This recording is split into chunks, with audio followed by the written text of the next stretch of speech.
자, 빈체제와 자유주의에 대해서 이야기해 보겠습니다.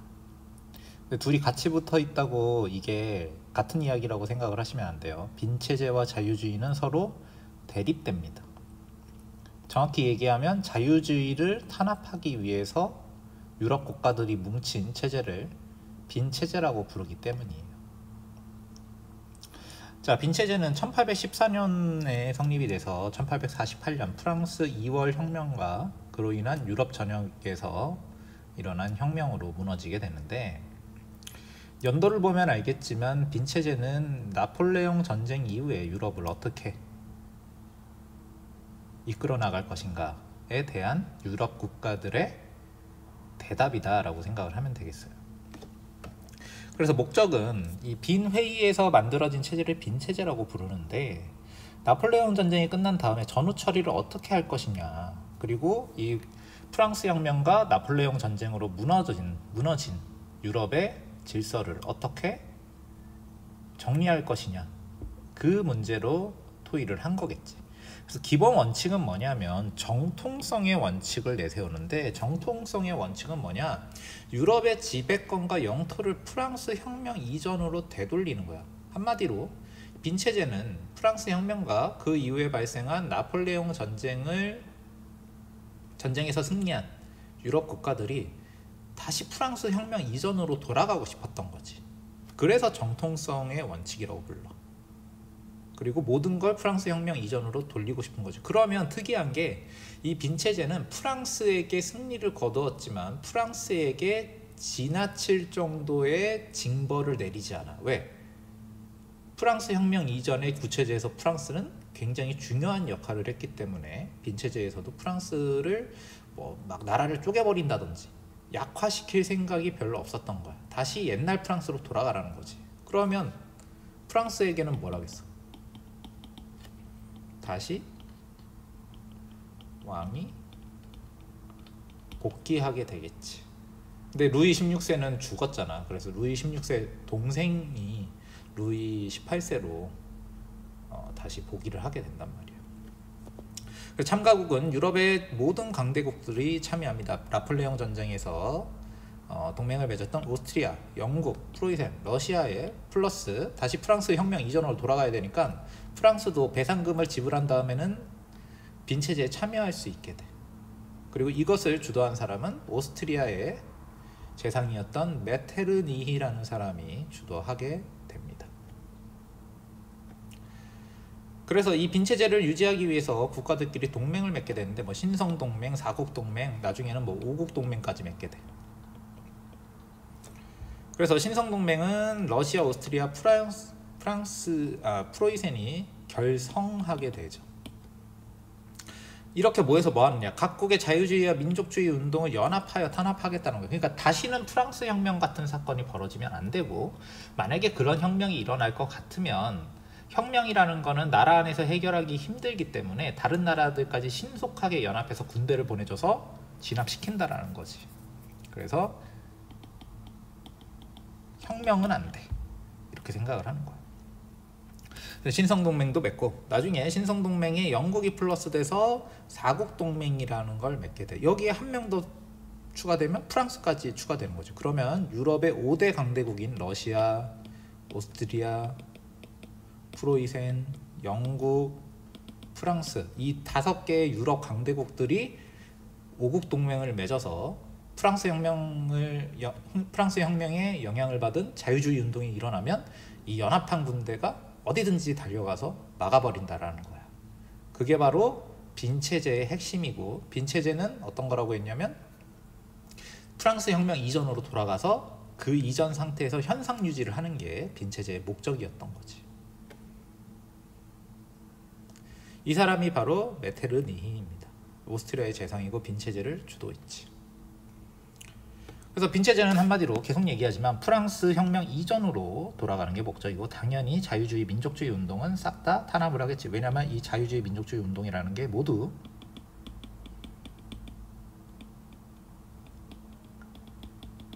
프랑스 혁명에 영향을 받은 것이기 때문에 절대로 용납할 수 없는 거야. 그래서 신성동맹이니 사국동맹이니 나중에 프랑스까지 참여하는 5국동맹이니 이런 거에 맺어져서 이 오국 동맹의 군대가 어디선가 예를 들어 프랑스에서 뭔가 일어난다 달려간다. 프로이센에서 일어난다 달려간다. 이런 식으로 되는 거지.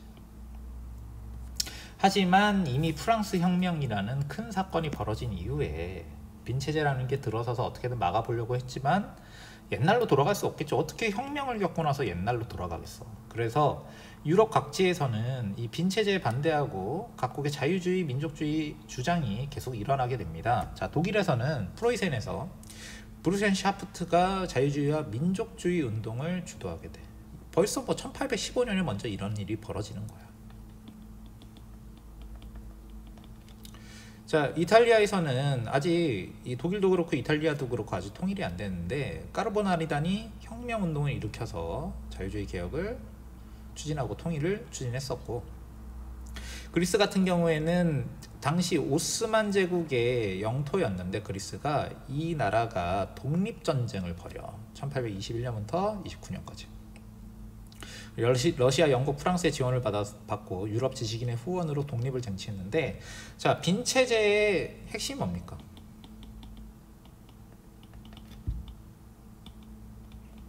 현상유지란 말이야. 그러면 원래는 그리스가 오스만 제국의 영토였기 때문에 이 나라가 독립이 되게 되면은 현상유지와 어긋나게 되잖아.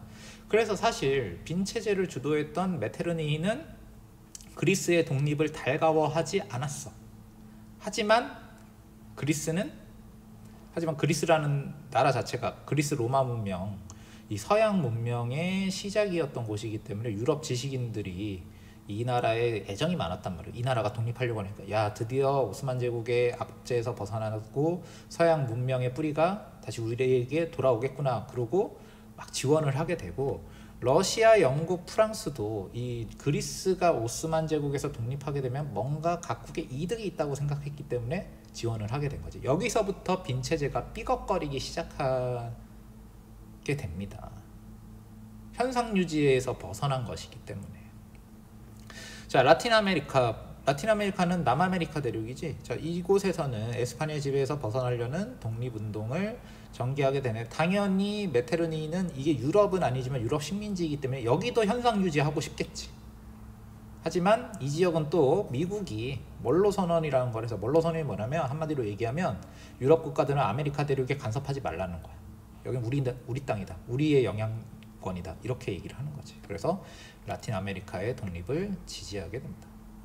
러시아도 마찬가지. 러시아에서도 데카브리스트의 봉기가 일어나서, 자, 데카브리스트의 봉기는 입헌 군주제 요구를 하게 되는 거지. 그런데 그리스와 라틴 아메리카의 독립운동은 성공하지만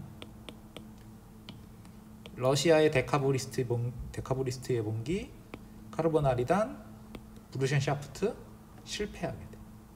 그러니까 아직은 어느 정도 방어할 수 있었던 거지.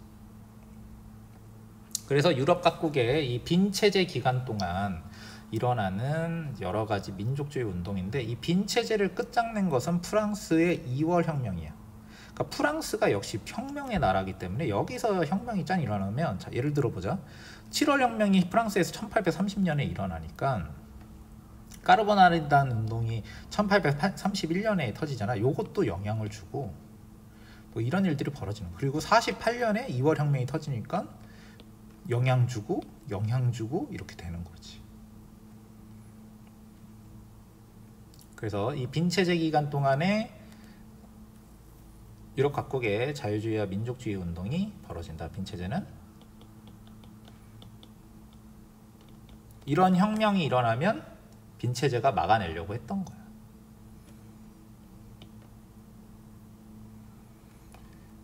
그래서 빈체제의 목적은 현상 유지다. 이거를 머릿속에 잘 담아두세요. 그러니까 혁명이 일어나지만 빈체제는 그걸 막아내는 거예요. 그래서 유럽에 어떠한 변화도 불허하지. 근데 빈체제가 이렇게 막아놨기 때문에 유럽에서는 자꾸 혁명이 시도되겠지. 바뀌는 게 없으니까.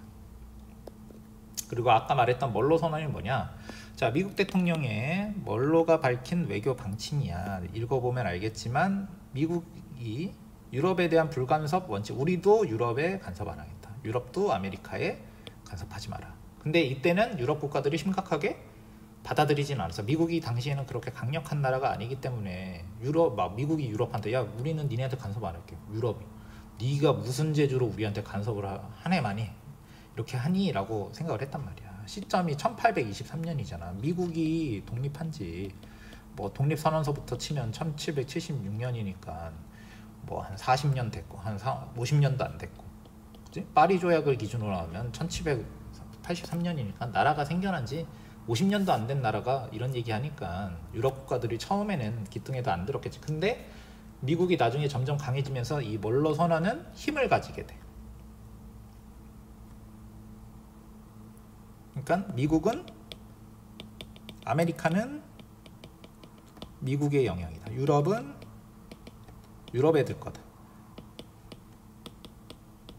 서로 여기서 무슨 일이 일어나건 간섭하지 말자. 그러니까 예를 들어서 에스파냐 식민지가 아메리카에 있는데 얘는 거기에 있는 식민지들이 독립하겠다고 해도 유럽 국가들은 간섭하지 마라. 아메리카의 일이다. 이렇게 나오는 거지. 그래서 이렇게 얘기하잖아. 유럽 열강이 아메리카 대륙의 어떤 나라라도 간섭한다면 심지어 식민지라 할지라도 이건 적대행위야. 이렇게 얘기하는 거야. 자, 그래서 프랑스에서는 이제 혁명이 일어나게 되는데 7월 혁명과 2월 혁명이 일어납니다. 자, 7월이 먼저 일어나 1830년, 2월 혁명은 48년에 일어나게 된다. 이게 유명한 7월 혁명과 관련된 그림이지, 그치? 7월 혁명과 관련 있는 그림. 들라크루아가 그린 그림이래. 자, 그럼 7월 혁명 이전 프랑스의 상황을 봅시다. 프랑스는 빈 체제가 성립한 이후에 다시 왕정으로 돌아가서 루이 16세의 동생인 18세가 왕이 돼. 그래서 혁명 이전에 루이 14세, 15세, 16세 이런 왕들이 있었던 부르봉 왕조가 부활하게 됩니다. 그리고 루이 18세는 왕이 되었고 그 뒤를 샤를 10세가 있게 되는데, 이 샤를 10세가 언론의 자유를 억압하고 의회를 해산하는 등 보수적 전제 정치를 추구했어. 이런 걸 내린단 말이야. 7월 칙령이라고 그래서 발행 자유를 정지한다. 허가 안 받으면 발행할 수 없다. 하원은 해산한다. 하원의원 수도 줄인다. 하원의 무슨 권리를 뺏겠다. 이런 식으로 나오니까 7월 칙령에 반응해서 일어난 사건이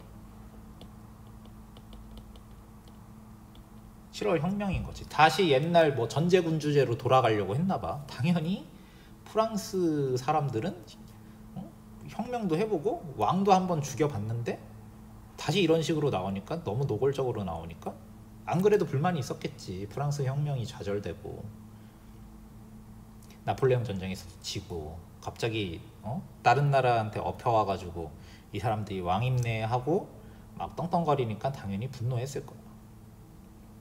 그래서 혁명이 일어나지, 1830년에. 자, 아까 얘기했던 샤를 10세의 보수적 전제 정치가 원인이 돼서 파리의 자유주의자와 시민이 봉기하게 된다. 그래서 샤를 10세는 추방이 되고 부르봉 왕조가 부르게 됐는데 유럽 사람들이 신기해. 그러고 다시 왕을 세웠어. 루이 필리프라는 사람을. 이 사람이 이제 왕의 친척쯤 돼. 루이 필리프를 국왕으로 추대했는데 대신에 절대군주제가 아니고 입헌군주제를 수립한다. 그래서 7월 왕정이라고 불러. 7월 왕정은 입헌군주제다. 영국 같은 정치 체제라는 거야. 왕은 있긴 있는데 분리마대 통치하지 않는 그런 체제를 했다라는 거지. 근데 프랑스에서 이런 사건이 벌어지니까 벨기에도 독립하고 유럽 각지에서 자유주의 운동을 자극하게 되는 계기가 되었단 말이지. 그리고 빈 체제에서 이거를 못 막아낸 거지. 어떻게 보면 프랑스 안에서의 혁명을. 그래도 왕은 유지가 됐고 뭐 이러니까 이거를 되돌리려면 또 막 옛날 프랑스 혁명 때처럼 전쟁을 크게 한 판 벌여야 하는데 그 정도까지는 좀 힘들었던 거지. 그래서 7월 혁명이 결과적으로는 샤를 10세를 추방해서 입헌군주제를 만드는 혁명으로 이어지는 거예요. 이 사람이 루이 필리프라는 사람이야. 자, 근데 이 7월 왕정은 당연히 완벽한 체제가 아니었어. 그리고 프랑스 시민들은 이 7월 왕정에 불만을 가지게 되는데, 왜 그러냐?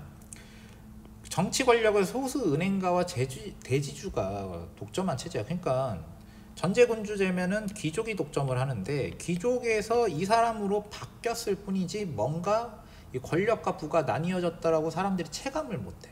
그리고 선거권도 이 납세액에 비례해서 선거권을 주고 여자한테는 안 줬기 때문에 선거권 가진 사람이 0.6%밖에 안 된단 말이야. 예전에 뭐야 앙시앙 레짐 때 귀족이 2% 있었대. 귀족과 성직자가 2%였다는데 그거보다 숫자가 적잖아. 당연히 중하층 시민과 노동자 계층의 불만은 높아졌겠지. 야 이게 무슨 혁명이야 이렇게 나온단 말이야.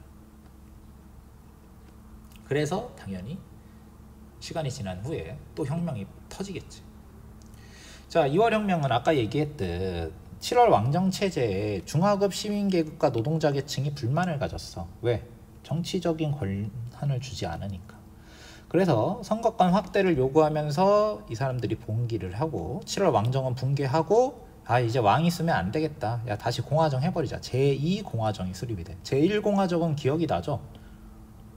국민공회가 있었을 때 프랑스 혁명 기간에 그치? 루이 16세를 폐위시키고 국민공회를 만들면서 프랑스에선 제1공화정이 들어서는데 이 제1공화정은 쭉쭉 이어지다가 나폴레옹이 황제가 되면서 끝나게 되지. 이따가 정리한 표를 보여줄 거야. 근데 제2공화정이 수립이 될 때 루이 나폴레옹이 대통령으로 선출됐어. 왕이 아니고. 근데 루이 나폴레옹이 누구냐면 우리가 배웠던 나폴레옹의 아들 아니야. 조카야. 이 사람이 이제 나폴레옹은 어쨌든 프랑스에서 위인이라고 생각했으니까 삼촌의 그 후광을 입고 자기가 정치 경력을 시작을 했겠지. 그래서 이 사람이 대통령으로 선출이 되고 정치적인 경력을 쌓게 되는데 자 2월 혁명의 영향으로 유럽의 여러 나라에서는 또 어때? 자유주의와 민족주의 운동이 전개가 되고 프랑스에서 또 혁명이 일어나면 전 유럽이 들썩거린단 말이야. 심지어 빈체제의 중심인 오스트리아에서도 혁명이 발생돼. 왜 빈체제 중심이 오스트리아냐면 빈은 오스트리아의 수도야. 그리고 아까 봤던 메테르니히는 실각하지. 이것을 3월 혁명이라고 그래. 프랑스에서 2월 혁명 터지니까 오스트리아에서는 3월 혁명이 터진 거지. 빈체제는 붕괴하게 된다. 그러니까 2월 혁명은 곧 어떤 결과를 불러오느냐? 빈체제가 붕괴되는 결과를 가져오게 되는 거지. 그래서 2월 혁명의 영향으로 빈체제가 붕괴하게 된다. 빈체제는 이 기간 동안 유지가 됐고 2월 혁명으로 무너지게 된다. 그러니까 7월 혁명으로 무너졌다고 생각하면 안 된단 말이야. 2월 혁명으로 최종적으로 무너지게 되는 거지. 완벽하게 무너진 건 2월 혁명이란 말이야. 그러면 2월 혁명 이후에 프랑스는 어떻게 됐을까? 아까 얘기했듯이 루이 나폴레옹이 대통령이 되면서 제2공화정이 열리는데 근데 루이 나폴레옹의 삼촌이 나폴레옹이잖아. 나폴레옹이 통영정부 만든 다음에 황제가 되죠. 이 사람도 황제가 돼버려. 그래서 두 번째 황제가 나타났다. 제2제정으로 바뀌게 돼. 여기를 설명을 하자면 2월 혁명 이후에 프랑스는 나폴레옹의 조카인 루이 나폴레옹이 대통령에 당선이 됩니다. 이후 루이 나폴레옹은 삼촌 따라서 또 황제가 돼버리지. 나폴레옹 3세로서 황제의 즉위가 돼. 어떻게 황제의 즉위했는지 알아? 국민투표에. 황제 할래 말래? 루이 나폴레옹이 황제가 되는 것에 찬성합니까? 반대합니까? 이런 식으로 했단 말이죠. 그래서 제2제정 황제를 18년 동안이나 했네. 1852년부터 1870년. 자, 이 사람은 황제가 되고 나서 루이 나폴레옹은 경제를 발전시키고 영토를 확장시키는 제국주의 정책을 펼쳐. 그래서 식민지를 많이 만들지. 당연히 황제가 됐으니까 독재 정치겠지. 자, 근데 이 제2제정은 어떻게 붕괴가 되느냐? 나폴레옹도 제1제정도 전쟁에서 패배하면서 붕괴되는데 제2제정도 마찬가지야. 전쟁에서 패배. 근데 이번에는 프랑스가 옛날보다 약해졌어. 옛날에 나폴레옹의 제1제정이 무너질 때는 프랑스가 전 유럽 연합군이랑 붙어서 져서 붕괴가 되는데 이번에는 프로이센 한 나라한테 져서 몰락하게 된단 말이야. 포로가 된 거지. 옆에 있는 사람이 프로이센의 비스마르크고 이 사람이 그새 늙었네. 루이 나폴레옹. 나폴레옹 3세지. 왜 나폴레옹 3세예요? 나폴레옹 2세라 그러지? 2세가 있어 사실은. 나폴레옹의 아들이 나폴레옹 2세였는데 그 사람까지 쳐서 나폴레옹 3세라고 치는 거. 자, 그런데 이 패배는 이 보불 전쟁에서, 그러니까 프로이센 프랑스 전쟁에서 패배는 그냥 재정이 무너지는 걸로 끝나지 않고 파리 코민이라는 시민정부가 만들어지게 되는데, 자, 프로이센에 항복했어 프랑스 정부가. 근데 파리 시민들과 노동자들은 여기에 불복했지. 우리는 항복 안 한다. 그래서 파리에서 자치정부를 수립하는데 이것을 파리 코민이라고 불러. 제2제정은 무너졌잖아. 패배로 무너졌어. 그래서 제3공화정이 만들어져. 다시 황제가 없는 나라가 만들어졌단 말이야. 제1공화정, 2공화정은 기억나죠? 1공화정은 국민공회 때 프랑스 혁명 기간에 1공화정이고 2월 혁명 이후에 루이 나폴레옹이 대통령이었을 땐 2공화정이었어. 제3공화정이 나왔단 말이야. 근데 얘네가 프로이센에 항복했어. 여기에 반발하는 거야. 파리 시민들은 야, 우리 제3공화정도 인정 못해? 제2제정도 인정 못해?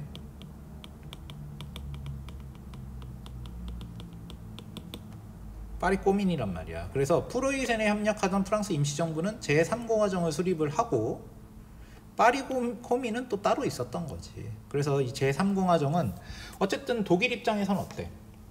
프로이센 입장에선 어때? 자기네들한테 항복한 정부를 지원을 해줘야겠지. 항복 제대로 받으려면. 그래서 독일 제국의 지원으로 프로이센이 어느 순간 독일 제국으로 바뀌었네.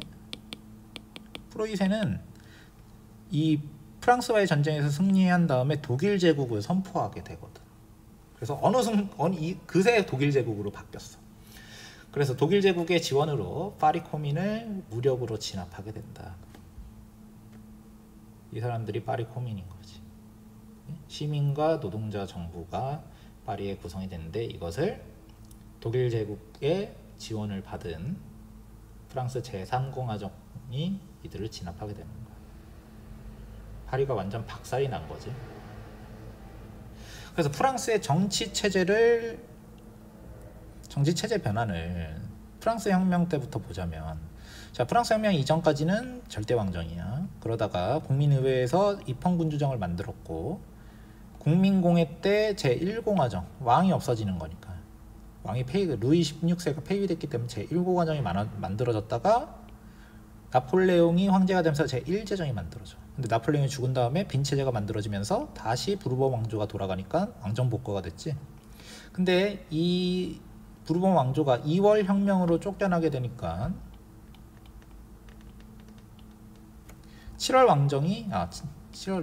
혁명으로 무너지게 되니까 7월 왕정이 만들어지는데 2월 혁명으로 붕괴가 되니까 왕이 없는 루이 나폴레옹이 대통령이 된 제2공화정이 만들어지지. 근데 이 루이 나폴레옹이 황제가 돼. 제2제정이 되는 거야.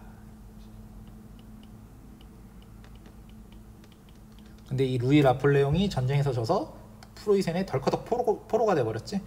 그래서 프랑스가 새로 만든 정부가 제3공화정이고 이들과 대립하던, 그리고 독일에 항복한 것을 인정하지 않았던 파리 코민을 진압하게 되고, 그 이후에 프랑스는 제3공화정이 쭉 가는 거예요. 언제까지 가냐면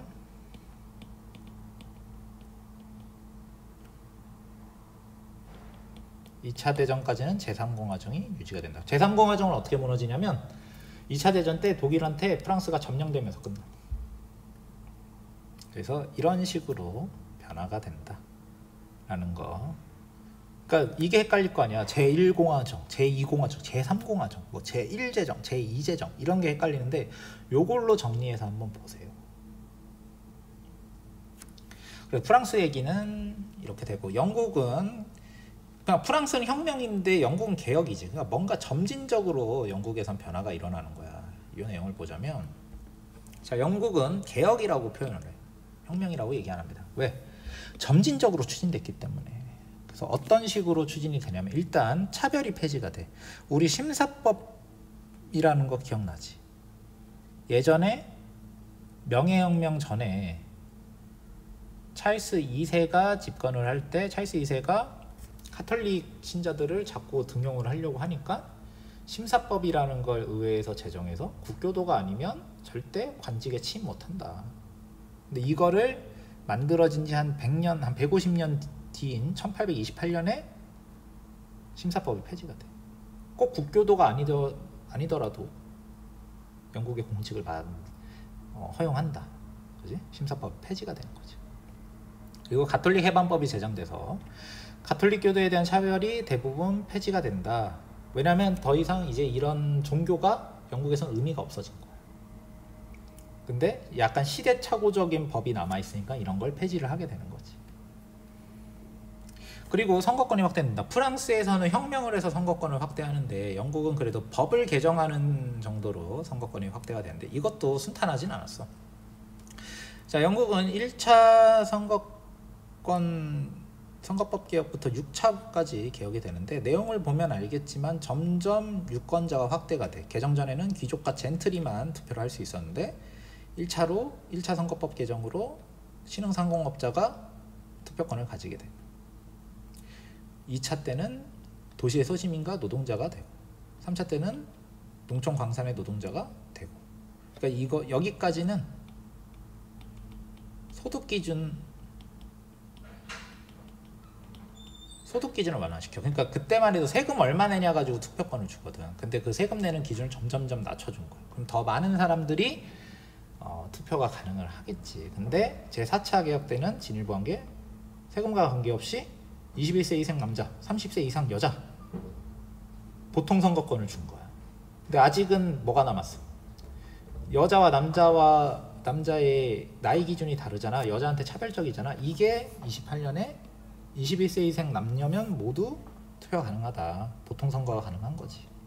그리고 6차 개혁은 뭐 굳이 볼 필요는 없지만 21세 이상이었다가 18세로 연령 기준이 완화가 된 거지. 우리가 볼 거는 1차 선거법 개정과 2차 선거법 개정을 좀 잘 봐야 되는데 1차 선거법 개정은 내용이 부패 선거구가 폐지가 되고 신흥상공업자 투표권을 폐지한 게 아니고 부여한 거지. 그죠? 이건 잘못 쓴 거야.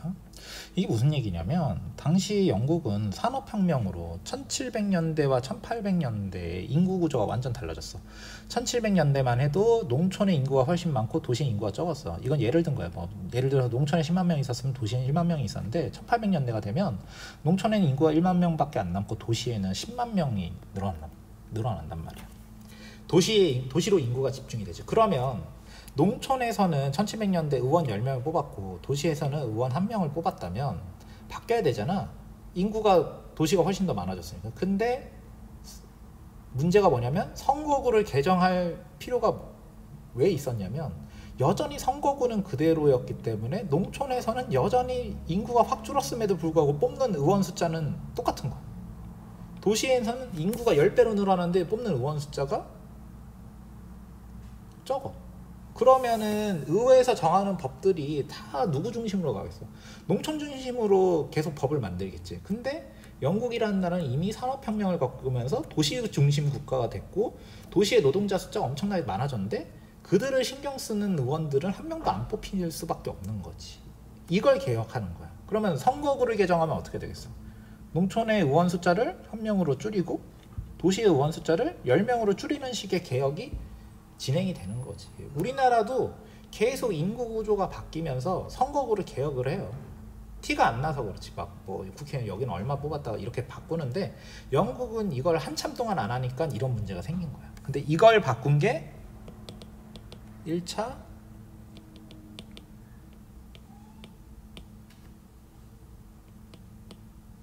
개혁이 벌어지는 거지. 그래서 선거권이 확대가 됐다라는 거야. 1차 선거법 개정으로 도시의 신흥상공업자들이 투표권을 가지게 됐지. 근데 문제는 뭐야? 노동자들은 여전히 투표를 못 하잖아. 그래서 어떤 운동이 벌어지냐면 차티스트 운동이라는 게 벌어져. 1차 선거법 개정에서 신흥상공업자들만 투표권을 얻었지 노동자 계층은 투표권을 얻지 못하잖아. 그래서 이들이 비밀 보통선거를 요구해서 보통선거는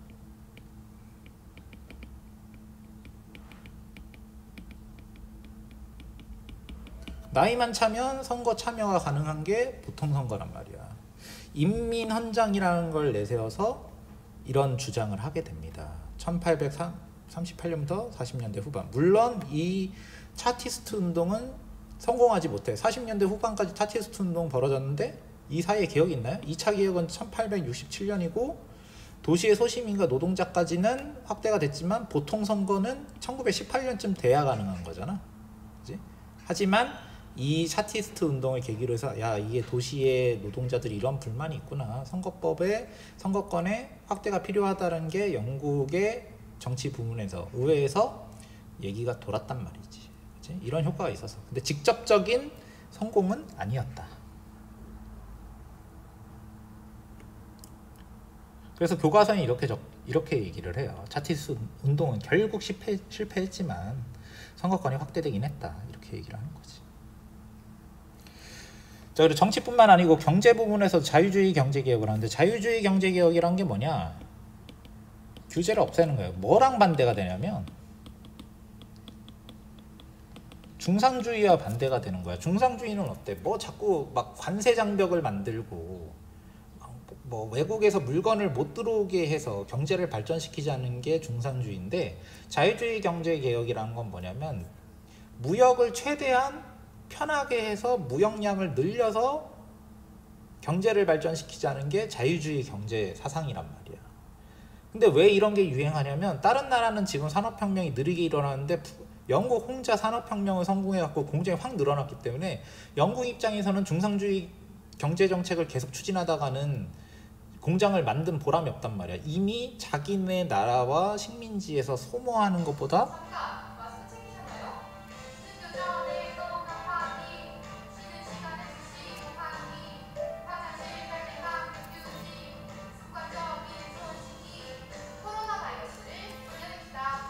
훨씬 더 많은 물건을 생산하기 때문에 영국 입장에서는 이제 중상주의 가지고는 안 되고 자유주의 경제개혁을 해야 된단 말이에요. 그러면 당연히 영국 입장에서는 지금까지 중상주의를 했을 거 아니야. 중상주의 하면서 만들어 온 규제들을 다 철폐해야겠지. 예를 들면 곡물법 같은 거. 외국에서 들어오는 곡물에 대해서 비싼 관세를 부과하던 곡물법을 1846년에 폐지해. 왜 이런 걸 만들었냐면 농촌 지주들을 보호하기 위해서 제정됐지. 왜? 선거법 개정 이전에는 아까 봤듯이 농촌에서 국회의원을 훨씬 더 많이 뽑았잖아. 그지? 그러니까 농촌을 보호하는 법들이 막 만들어진 거야. 근데 문제가 뭐였냐면 외국에서 들어오는 곡물에 비싼 관세를 부과하다 보니까 도시의 곡물 가격이 비싸져서 노동자들이 안 그래도 가난한데 먹을 게 없단 말이야. 그리고 공장을 운영하는 도시의 상공업자들은 어쨌든 먹고 살기는 해야 되기 때문에 곡물 가격에 맞춰서 월급을 올려줘야 됐단 말이지. 이게 싫은 거야. 최대한 싸게 부려먹고 싶은데 곡물 가격이 비싸니까 더 싸게 못 부려먹는단 말이지. 그래서 곡물법이 폐지됐어. 1846년에. 선거법 개정이 1832년에 있었잖아. 도시의 선거구가 늘어나니까 이런 것도 폐지될 수 있었던 거지. 항해법은 뭐야? 이거 기억나죠? 크로멜이 만들었지. 크로멜이 우리 식민지나 영국에서 나오는 사람들만 물건 이송이 가능하고 무역이 가능하다 항해법이었는데 이런 걸 폐지해서 아무데나 가능하다 이렇게 관세 장벽을 없애버리는 거예요. 그래서 영국에서 이런 자유주의 경제 개혁이 진행이 됩니다. 자, 러시아를 봅시다. 러시아는 어떤 상황이었냐면 자, 러시아는 지금 여전히 전제 정치와 중세의 농노제가 지속되고 있었어. 그래서 이게 러시아가 워낙 이제 발전이 느리다 보니까 이 청년 장교와 일부 지식인들이 전제군주제 그만하고 입헌군주제를 하자고 주장하는 데카브리스트의 봉기를 일으켰는데 실패했어. 그럼 계속 전제군주제 가겠지. 근데 러시아는 발전은 느렸지만 군사력은 매우 강력했단 말이에요. 지금도 러시아의 군사력은 강력하지. 그래서 영토를 넓히기 위해서 남하 정책을 추진하는데 그로 인해서 크림 전쟁이 발발하게 됩니다. 크림 전쟁은 자, 당시 유럽 국가들이 러시아를 보는 시선이 러시아 이따만한 나라가 지금 유럽 잡아먹으려고 그런다 뭐 이런 식으로 얘기하는 거지. 특히 이 빨판이 휘감고 있는 나라가 요 밑에 있는 터키, 투르크지. 오스만 투르크를 집중적으로 공략한다는 거야. 그래서 크림이잖아. 남하 정책을 펼친단 말이지 러시아가. 그래서 크림 전쟁이 벌어지게 돼. 흑해 쪽으로, 흑해가 여기 있는데 러시아가 이쪽으로 남하 정책을 펼치니까 여기에 있던 오스만 제국과 충돌하게 되는 거야.